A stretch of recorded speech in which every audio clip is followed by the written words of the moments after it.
이런 사람 무조건 거리를 둬야 합니다. 당신의 에너지를 빼앗는 5가지 유형. 혹시 주변에 함께 있으면 마음이 무겁고 화나고 지치게 만드는 사람이 있나요? 만날 때마다 이유 모를 피로감이 밀려오고 대화가 끝난 후에도 며칠 동안 그 사람 생각에 기분이 가라앉는 경험. 어쩌면 당신은 지금까지 자신을 탓해왔을지 모릅니다. 하지만 오늘 이 영상을 보고 나면 더 이상 자신을 탓하지 않게 될 겁니다. 이것은 당신의 문제가 아니라 특정한 심리적 패턴을 가진 사람들이 만들어내는 현상이기 때문입니다. UCLA 의대 연구팀에 따르면 스트레스가 많은 인간관계는 면역력을 23% 감소시키고 심혈관 질환 위험을 32% 증가시킨다고 합니다.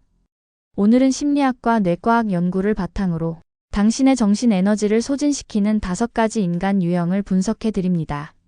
일부 감정 폭발형. 월요일 아침 회사에서 작은 실수 하나로 동료가 갑자기 폭발합니다. 이것도 못해? 맨날 이 모양이야. 주변 사람들은 얼어붙고 당신은 당황스럽습니다. 더 이상한 건 30분 후 그 사람이 아무 일 없었다는 듯 말을 걸어온다는 겁니다. 심리학적 정의. 이런 사람을 심리학에서는 감정 조절 장애 성향을 가진 사람이라고 부릅니다. 미국 정신의학회 기준에 따르면 이것은 단순한 성격이 아니라 뇌의 감정 조절 시스템에 문제가 있는 경우입니다. 뇌과학적 근거. 하버드 의대 정신과학 연구팀의 2018년 연구에 따르면 이런 사람들은 뇌의 편도체가 과민하게 활성화되어 있습니다. 편도체는 두려움, 분노 같은 원초적 감정을 담당합니다. 정상적인 사람은 전전두엽이 진정해, 이건 위협이 아니야 라고 브레이크를 걸지만 감정 폭발형 사람들은 편도체가 과민하게 반응하는 데다 전전두엽의 억제 기능이 약합니다. 런던 대학교 연구팀은 감정 폭발 시 전전두엽 활성도가 일반인 대비 평균 42% 낮다는 것을 확인했습니다. 실제 영향. 독일 민헨대 조직심리학과 연구 결과 직장 내 감정 폭발형 동료 때문에 팀원들의 스트레스 호르몬 코르티솔 수치가 평균 37% 상승했습니다. 당신이 아무것도 하지 않았는데 그 사람 옆에만 있어도 당신의 몸은 스트레스 상태가 됩니다. 스탠퍼드대 발달심리학 연구에 따르면 이런 환경에서 자란 아이들은 성인이 되어서도 과도한 경계심을 유지하며 친밀한 관계 형성에 어려움을 겪습니다. 감정 지뢰바걷기가 일상이 되고 성인이 되어서도 과잉 경계 반응을 보입니다. 관찰 포인트. 첫째, 작은 일에도 반복적으로 과민 반응합니다. 둘째, 폭발 후 후회하지만 같은 패턴이 계속 반복됩니다. 셋째, 감정 폭발 시 주변 상황이나 타인의 감정을 전혀 고려하지 않습니다. 넷째, 네가 나를 화나게 만들었어라며 책임을 전가합니다. 대처법. 심리학자들이 권하는 회색 바위 기법이 도움이 될 수 있습니다. 감정적으로 반응하지 않고 최소한의 대응만 하는 것입니다. 감정 폭발형 사람들은 상대의 반응에서 에너지를 얻기 때문에 반응하지 않으면 점차 흥미를 잃습니다. 핵심 메시지. 이런 사람과 함께 있으면 당신은 끊임없이 눈치를 보게 되고 감정 소진이 누적됩니다. 심리학자 하리엣 러너는 말했습니다. 감정적으로 불안정한 사람 옆에 있으면 당신도 점차 불안정해진다. 2부 지속적 비판형. 당신이 무언가를 이뤘을 때 축하 대신 그것밖에 못했어? 라는 말을 들어본 적 있나요? 승진했다고 말하면 그 정도면 진작했어야지. 다이어트에 성공했다고 말하면 아직 멀었네. 칭찬은 단 한 번도 없고 늘 부족한 부분만 지적하는 사람. 처음엔 나를 위해 조언해 주는구나 생각했지만 시간이 지날수록 자존감이 무너지는 느낌을 받습니다. 심리적 메커니즘. 예일대 심리학과 폴 블룸 교수의 2019년 연구에 따르면 지속적으로 타인을 비판하는 사람들은 대부분 낮은 자기 존중감을 가지고 있습니다. 자신이 불안하고 부족함을 느낄수록 다른 사람을 깎아내려 상대적 우월감을 확보하려는 하향 비교 심리가 작동합니다. 신경과학적 설명. 스탠퍼드대 신경과학 연구팀은 fMRI 실험을 통해 타인을 비판할 때 도파민이 분비되는 걸 확인했습니다. 이 사람들에게 비판은 일종의 심리적 보상행위입니다. 옥스퍼드대 연구에 따르면 습관적으로 타인을 비판하는 사람은 비판 중독에 빠져 있으며 긍정적 피드백을 주는 능력을 잃어버립니다. 연애 관계의 위험성. 존 가트맨 박사는 40년간 3,000쌍 이상의 부부를 연구한 결과 이혼을 예측하는 첫 번째 요소가 바로 비판이라고 밝혔습니다. 부정적 피드백과 긍정적 피드백의 비율이 15 이하로 떨어지면 관계는 파괴 단계로 접어듭니다. 학습된 무기력. 마틴 셀리그만의 고전적 실험처럼 아무리 노력해도 인정받지 못한다는 경험이 반복되면 시도조차 포기하게 됩니다. 어차피 뭘 해도 인정받지 못할 거야 라는 무력감이 내면화됩니다. 부모 자녀 관계. 컬럼비아대 발달심리학 연구에 따르면 비판적 양육을 받은 아이들은 성인이 되어서도 완벽주의 성향, 낮은 자존감, 타인 평가에 과도한 민감함을 보입니다. 30대, 40대가 되어서도 부모의 목소리가 머릿속에서 끊임없이 넌 부족해라고 속삭입니다. 핵심 통찰. 이런 관계를 유지하는 것은 마치 구멍 뚫린 컵에 물을 채우는 것과 같습니다. 심리치료사 나다니엘 브랜드는 말했습니다. 건강한 관계는 당신이 더 나은 사람이 되도록 격려하지만 독성 관계는 당신이 충분하지 않다고 끊임없이 말한다. 자, 여기까지 두 가지 유형을 살펴봤습니다. 감정 폭발형과 지속적 비판형. 혹시 지금 떠오르는 사람이 있나요? 괜찮습니다. 당신이 예민한 게 아닙니다. 이것은 실제로 존재하는 심리적 패턴이고 과학적으로 증명된 현상입니다. 지금까지 당신이 느꼈던 불편함, 답답함, 피로감은 모두 타당한 감정이었습니다. 잠깐 깊게 숨을 들이마셔 보세요. 오늘 이 영상을 보는 것만으로도 당신은 이미 변화의 첫걸음을 내딛고 있습니다. 인식하는 것, 이것이 바로 치유의 시작입니다. 이제 남은 세 가지 유형을 살펴보겠습니다. 다음 유형들은 조금 더 교묘하고 알아차리기 어렵습니다. 하지만 알아차리는 순간 당신은 자유로워질 겁니다. 3부 피해자 코스프레형. SNS를 열면 늘 불행한 이야기만 올리는 친구가 있습니다.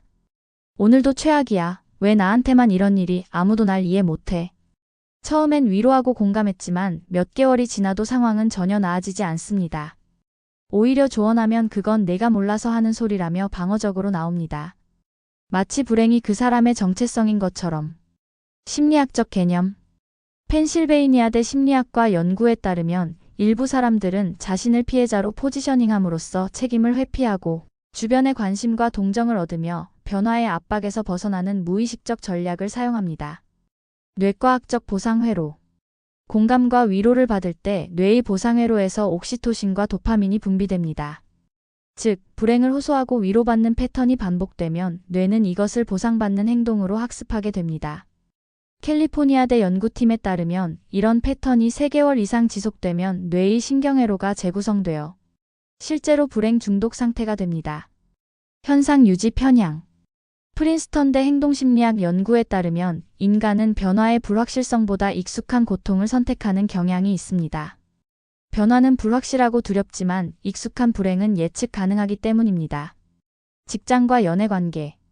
MIT 조직행동학 연구팀의 분석에 따르면 팀에 이런 구성원이 한 명만 있어도 팀 전체의 사기가 평균 28% 저하되고 생산성은 19% 감소합니다.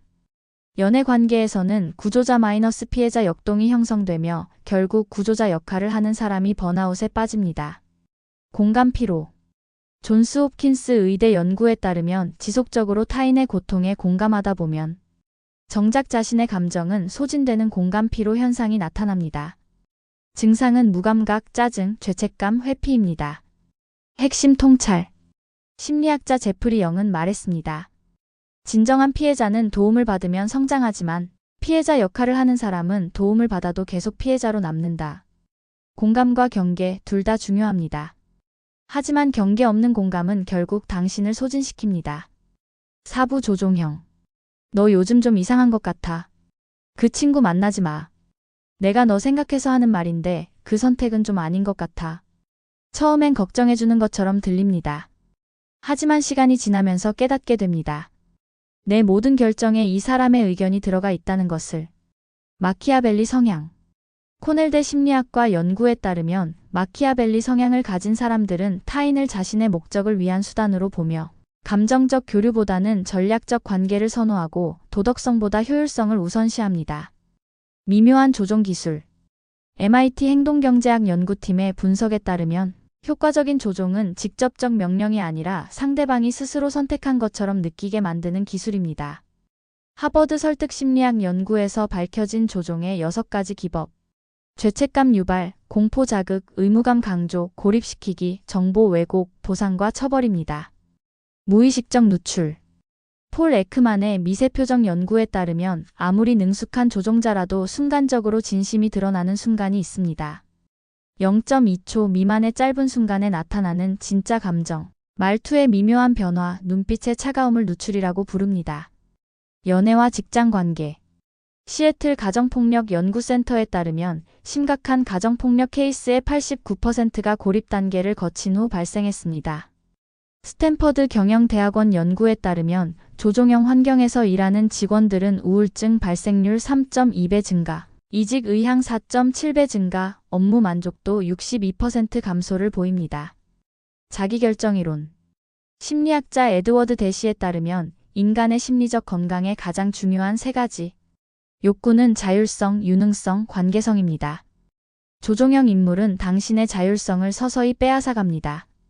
핵심 통찰. 심리학자 해리엇 브레이커는 말했습니다. 조종은 폭력보다 더 위험할 수 있다. 왜냐하면 피해자가 자신이 피해자라는 것조차 모르기 때문이다. 만약 당신이 어떤 관계에서 자주 죄책감을 느낀다면 그것은 당신의 직감이 보내는 경고 신호입니다. 오부 음흉하고 계산적 유형. 앞선 4가지 유형은 어느 정도 패턴이 눈에 보입니다. 하지만 이 유형은 다릅니다. 겉으로는 완벽하게 친절하고 이성적이며 배려심 깊어 보입니다. 문제는 그 모든 것이 치밀하게 계산된 전략이라는 점입니다. 냉정한 계산형. 하버드 심리학과 연구에 따르면 이런 사람들은 높은 인지 능력과 자기 통제력을 가지고 있지만 공감 능력은 현저히 낮습니다. 쉽게 말해 머리는 뛰어나지만 마음은 차가운 사람들입니다. 전략적 친밀감. 옥스퍼드대 연구팀에 따르면 계산적 인물들은 신뢰를 쌓는 과정을 프로젝트처럼 접근합니다. 매력 공세. 공통점 강조, 비밀 공유, 신뢰 구축, 의존 유도 활용. 이 모든 과정이 의식적이고 계획적입니다. 무의식적 누출의 중요성. UCLA 메라비언 교수의 연구에 따르면 의사소통에서 언어적 내용은 7%, 목소리 톤 38%, 신체 언어 55%가 실제 의미를 전달합니다. 계산적인 사람들은 언어는 완벽하게 통제하지만 비언어적 신호에서 진심이 새어나옵니다. 장기적 신뢰 후 배신. 예일대 조직행동학과 연구에 따르면 직장 내 배신의 83%는 신뢰관계가 형성된 후 발생합니다. 컬럼비아대 범죄심리학 연구에서 분석한 사기 범죄의 91%가 신뢰관계를 먼저 구축한 후 배신하는 패턴을 보였습니다. 선택적 공감. 케임브리지대 신경과학 연구팀은 계산적 성격을 가진 사람들이 공감 능력을 선택적으로 작동시킬 수 있다는 것을 발견했습니다. 필요할 때는 공감을 켜서 유대감을 형성하지만 자신의 이익을 위해 필요하다면 공감을 꺼버리고 냉정하게 행동할 수 있습니다. 핵심 통찰. 심리학자 칼 융은 말했습니다. 가장 위험한 적은 분노로 소리 지르는 사람이 아니라 미소 지으며 접근하는 사람이다. 이 유형은 당신의 선의와 신뢰를 전략적으로 활용합니다. 절정 엔드 결말. 감정적 클라이맥스. 지난 30분간 우리는 5가지 유형의 사람들을 분석했습니다. 감정 폭발형, 지속적 비판형, 피해자 코스프레형, 조종형, 계산적 유형.